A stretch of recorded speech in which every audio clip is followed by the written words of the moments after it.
Hello everyone. In this video, I will show you how can you terminate your Python program and also print a message on standard console. Let's have a quick look at the traditional way of achieving the same. So we will first of all go ahead and say import sys, and inside sys we have a function write which falls under stderr. Let's call write, and here we will type some message.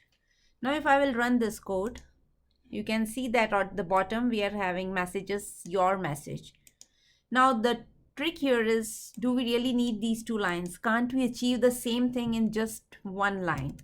And for that we need to do raise system exit, and inside this you can pass this message. So it will do almost the same thing as the earlier method was doing.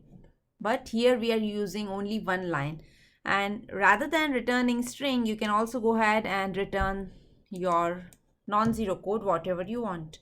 So I hope you enjoyed this short trick, and thanks for watching.